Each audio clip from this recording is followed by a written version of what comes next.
Hey you guys, welcome back to my channel. If you don't know who I am, my name is Emily, and today we're going to be talking about new releases, which explains why I'm all the way over here. So today is the first installment of my new series here on YouTube called Yeah, No, No, Yes. Which, if you are not from California, essentially means yes and no. I don't know, I like the play on words, and obviously anti-hauls and like talking about recent like beauty releases is not like a new thing. I did want to like put my own little twist on it. So yeah, this is the series called Yeah No's and No Yeahs. For a little bit of a Urban Dictionary breakdown, yeah no means no, and then no yeah means yeah. So whatever the second word is what it is. So essentially think of it like for example, if your friend for some reason were to ask you, do you want to go skydiving? And you're somebody that is afraid of heights, and you're like, yeah, no. Or in the opposite, if you're having a conversation with like a friend who's like complaining about like the person they're dating, and they're like, and you know when you start responding with words that absolutely don't mean anything, where you're like, yeah, no, yeah, and like that's the thing, yeah, yeah, yeah, no, yeah, yeah, yeah, no, yeah, yeah, I understand, like, yeah, no, yeah. See the difference, if you understand? Very California to speak. Anyway, so I have my glasses on because I am blind, and if I don't have to apply makeup right now, why torture myself? So I am on Trend Moods page, and I'm gonna start off with the stuff from January 3rd. I'm not gonna talk about everything I see, just things that like I think I would like to talk about. So the first thing I have here is the new Pat Mcgrath Crimson Couture lip kit. I said this in my luxury like makeup video. I think Pat Mcgrath is like, her stuff is gorgeous. I think the packaging is beautiful. I think she has really interesting products. For me, if I were to buy something from Pat Mcgrath, it would be one of those products that are more interesting, like their eyeshadow palettes with like their really like unique formula. I wouldn't go for a lipstick, which this color is beautiful. It's beautiful red lip liner and lipstick. However, this cost $55 for both for a lipstick, and for me, I kind of suggest when it comes to lipsticks, go drugstore or go with like a cheaper alternative, in my opinion. Ooh, oh, we're just gonna get straight into it. Everybody's dragged this. I don't even need to drag this. This looks stupid. So this is the MAC Sims collection. So it's the Sims Eyeshadow X9 Palette Solar Flare Glow Limited Edition Shimmering Smoky Brown Shades that create limitless looks for all skin tones, $32. One, all skin tones, no. This is ashy as hell. This is light as hell. I would barely want to damn use this. So there's a reason they say like the Sims Eyeshadow 9 Palette Solar Glow. This is the exact same palette they had come out with in 2017. I think Here for the Tea posted something about that, and I saw that and I was like, oh my god, it's the exact same palette. Like, not even like, oh, similar shades. Like, it's the exact same palette. Like, the only Sims thing that they have is the actual carton it comes in, which you're not gonna keep. The actual palette is just like their typical palette. So they just needed to get rid of this. They just really needed to sell their extra stock. They were like, you know what, Sims? And they were like, sure, let's just do this. And also, if these are from like 2017, are they expired? So this is the Colourpop Lovestruck 5-pan eyeshadow palettes. When I first saw these, and for some reason I thought it was unique, I was like, these are like an exact like replica and dupe for the Natasha Denona 5-pan palettes, which are much pricier at Sephora. And I was like, why is nobody talking about that? And then I went to the comments, and that's what everybody said. I'm not special. Anyway, these are the new palettes. As you can see, they have like the 5 eyeshadows. You have like a clear top, so when you close it, you can see the shades through it, which is what Natasha Denona does. They cost $10 each. I will say this has been one of the first Colourpop collections that I've actually been intrigued with in a very long time. Like, the Lyric one and the Crush one are just right up my alley, especially the Crush one. I think that's gorgeous. Warm tones.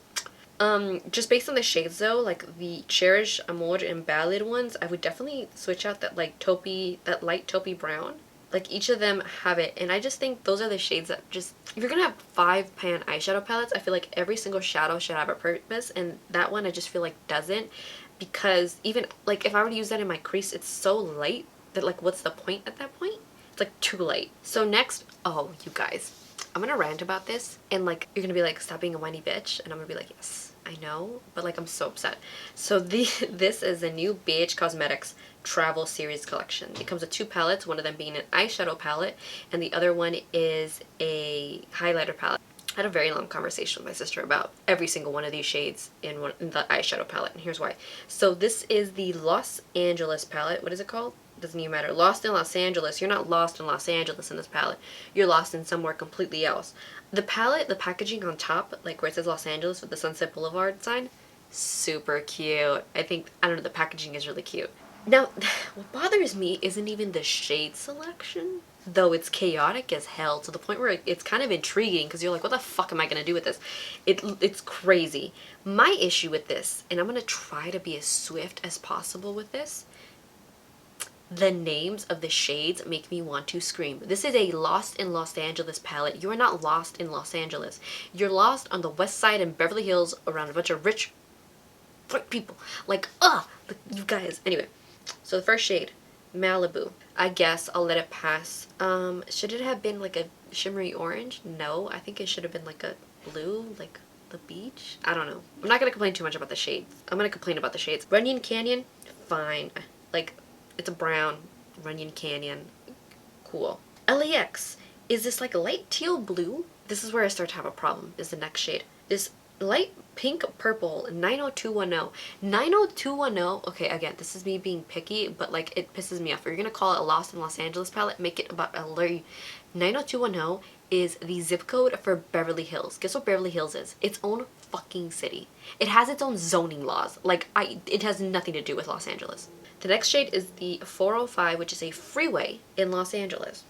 It mostly doesn't even run through Los Angeles. I thought they would do like the 101, the 110, whatever. I'm being really picky geographically, but fight me, I don't care. WeHo.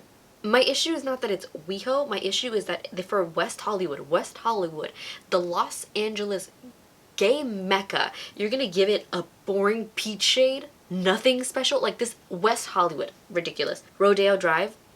Rodeo is in Beverly Hills. I guess maybe it does extend into Los Angeles, whatever. I'm really over here like complaining about topography or geography or whatever it's called. Anyway, Rush Hour, fine, Rush Hour. My issue with the shade is that so far all these other shades have been like places, like streets or like certain locations, and then you have Rush Hour. Like at this point they had nothing left. This next shade makes you want to scream, and the main reason I hate this palette, Abbott Kinney.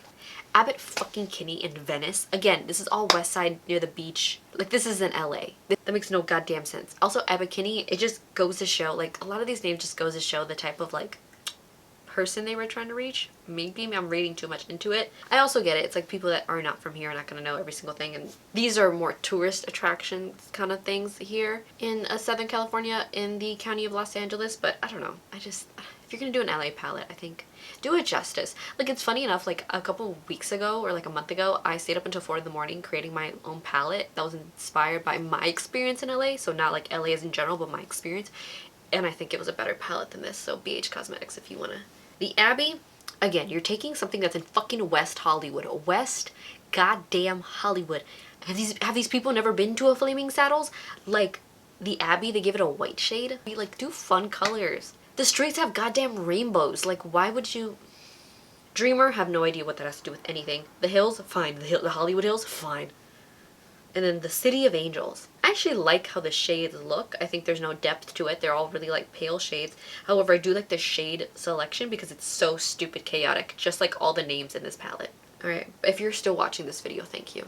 You are truly very strong. Alright, so next is the Melt Cosmetics Blueprint Eyeshadow Palette, and then it comes with 2 gel liners. Now, Melt originally started off with their Melt stacks, so like they had like these round eyeshadow, like single shadows, and they like stacked up together and they were magnetic, hence like the eyeshadow stack.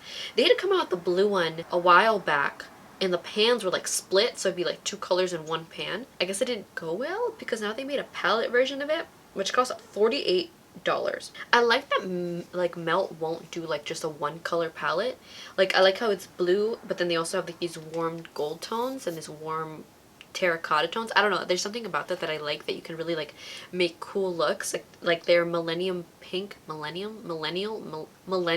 palette came with like pinks, and then it came out like these like gray blues. It was like a cool contrast. Anyway, but for $48 for 8 shadows, and I've heard their shadows sometimes are really good and then sometimes really bad. Like they're inconsistent, so they're just definitely not my jam. But these liners, these colored liners are gorgeous. I don't have anything like this in my collection. I would actually want to buy those liners.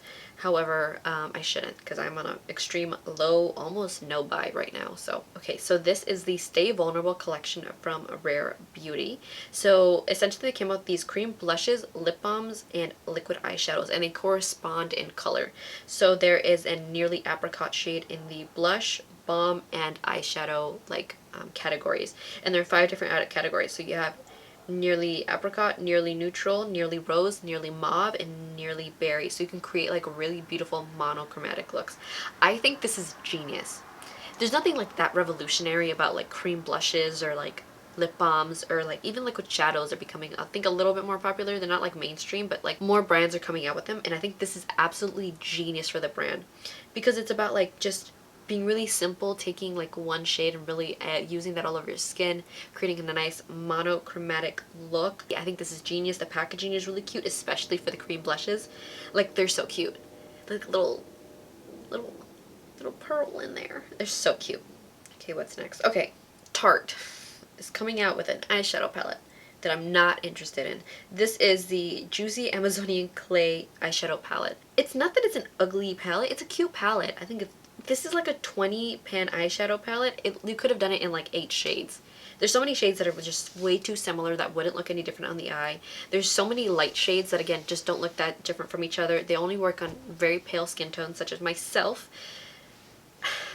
But if you like the shades, it's cute. I just think you can get like a Colourpop palette that'll probably end up looking the exact same because a lot of these shades are not that deep, for like a third of the price and like in 9 shadows. So this is the Chanel Blush and Highlighter Duo with a satiny peach highlighter and a radiant coral blush. I can't read. Created by Lucia Pica, exclusively for the Spring-Summer 2021 collection, embossed with a floral motif inspired by the botanical world. $70. And this is nothing against like the artist that like helped create the embossing on it. It's pretty.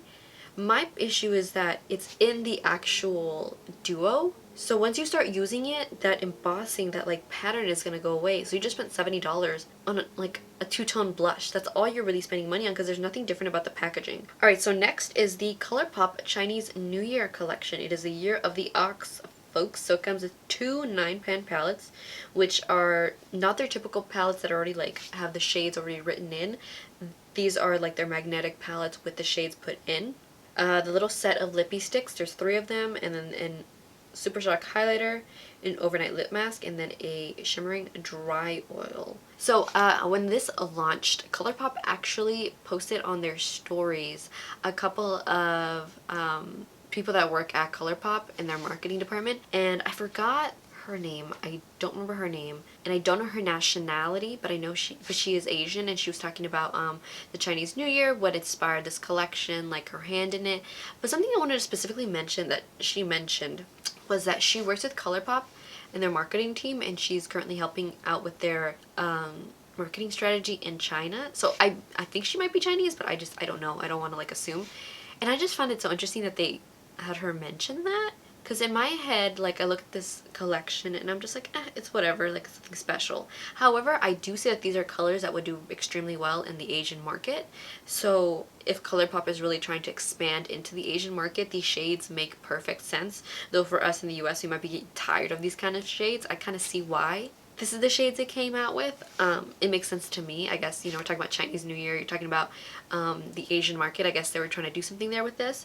We'll admit, though, I find it interesting that they are in the magnetic palette because a lot of people say that these shades look very similar to the ones in the Mulan palette. I haven't looked at the Mulan palette in a while, but I do see the similarities just offhand. So I'm kind of wondering if these shades are the ones from the Mulan palette and they just like took them out and put them in the magnetic palette because those shadows are magnetic. I do like that they actually took the time to have some people that work at Colourpop that actually celebrate this holiday and actually talk about the collection, because they also had somebody else from their team who was Vietnamese kind of talk about the collection too. So I really appreciated it. So I don't want to knock this collection now for being kind of boring. I don't know, sometimes it's nice to be able to see somebody from behind the scenes talking about it, and I just think that maybe they are trying to extend to the Asian market. So MAC is coming out with 2 more things that I'm going to be talking about in this video that I think are really good. Which is crazy. Like, I wouldn't think that the same brand would be coming out with these things. The same brand that came out with like that Sims collection. Anyway, so these are the Pro Longwear paint pots. If you guys know, the Pro Longwear paint pots were really popular for as like an eyeshadow base, and now they're coming out with new shades. So this is actually really exciting. I think MAC has been falling off as of late, and I think they were such an innovator in so many categories when they first started out that I'm really happy to see them coming out with something that's actually kind of exciting. And I don't really know what to say about these. I just find these intriguing, the fact that they're actually coming out with something and taking a product that's really well loved and really well known and kind of revamping it into something new. I think is really smart, especially right now that graphic liner is becoming more of a thing. So next is the Morphe The Sweet Oasis collection, another brand I don't ever choose to purchase from. This palette, again, I'm not going to talk about the brushes or the lip products, I really don't care. This eyeshadow palette, again, you could take out the top 2 rows, like the top 2 rows of this palette, and get rid of it. Get rid of it. You don't need 35 eyeshadows. Like, you get rid of those top 2 rows and you would not be missing them. Ooh, the next one I want to roast the hell out of this one. This is the YSL Rouge Sur Mesure. Rouge Sur Mesure. New create your own lipstick shade device on the go. So it's this little fucking contraption that apparently makes lipstick colors for you, which is kind of cool. You can like customize your own lipstick kind of shades. With the velvet cream matte finish, their liquid comes out at the top of the device for wearers to mix and create their own shades. The top of the Bluetooth enabled device doubles as a compact. I don't want to read all this. The lipstick pod sets cost $100, but the actual like contraption, whatever Dyson wannabe this thing is, it costs like $400 apparently. This is, I feel like I need to explain why this is ridiculous, but anyway, I'm gonna move on with my life. Ooh! This is the one thing out of this video that I will be purchasing. Okay, so I'm really excited about this next one. This is the Sephora Lash to Go set. I have raved about this thing a ton of times. So it's essentially like a little tin that comes with 5 mini mascaras and a voucher that you can use to get one of the full size of one of these mascaras. It costs $28, so depending on the mascara that you end up buying, this might actually end up being more affordable than the large size of one of the mascaras. So this is an absolutely great deal, one of the best deals you get at Sephora. You can try out a bunch of different like formulas and a bunch of different brands mascaras, and you get a nice full size. So this set is gonna last you months and months and months. Okay, so this is again MAC. How do you come out with the Sims and then come out with this? Like 2 different planets. So this is the MAC Cosmetics and Harris Reed collection. So this is MAC's first gender fluid makeup collection. The London-based designer created a collection inspired by 70s glam rock icons David Bowie and Mick Jagger. So you have a 9-pan eyeshadow palette. You have the lipstick little palette that has 3 different colors. That has a plum, a peach, and a coral. You get an eye cold pencil that's gold for $20, and then a cream color base. Packaging, gorgeous. Again, issue with The Sims. It had nothing to do with The Sims. Have something fun. It's just the box. This, gorgeous. Like, this is really pretty just off packaging alone. The duo is cool because it's like a gold with like this berry red tone blush. Interesting. Interesting. Something different. The lip palette is also very interesting, and I really like the lip palette. I don't ever care for lip palettes. The reason I like this is because you have such a distinct array of shades. You don't just have a bunch of pale beige tones. You have a really beautiful like scarlet, red, orange. You have this really nice warm tone brownish nude, and then you have this really deep brown. This is like really pretty. I love the concept of it. Again, MAC is coming back to their roots. Revolutionary. Let's do this. I love this collection. I don't know who Harris Reed is. I've never heard of them, but their job with this collection was gorgeous, and I think it's extremely beautiful. This is the type of things we need. These are the type of collaborations we need. There's such clear inspiration with this. I love that it's a 70s glam rock, David Bowie kind of Mick Jagger feel. It's gorgeous. One thing I do want to mention, and this has nothing to do with the makeup, Mick Jagger. I've always had like this image of who Mick Jagger was based on what I had heard, and then I saw him and I was like, there's something missing. And then Harry Styles came along and I was like, oh, Harry Styles is exactly what I wish Mick Jagger was. Harry Styles is the modern day correct version of Mick Jagger. Let's discuss further in the comments. Alright. Alright guys, so those are all of the recent product releases and my thoughts on them. I hope you guys enjoyed today's video. If you guys want more commentary videos like this, please let me know in the comments down below. And regardless, I'm going to make this a series, so you're going to have to suck it. Anyway, I hope you guys enjoyed today's video, and I will see you guys on Monday. Bye! Surprise!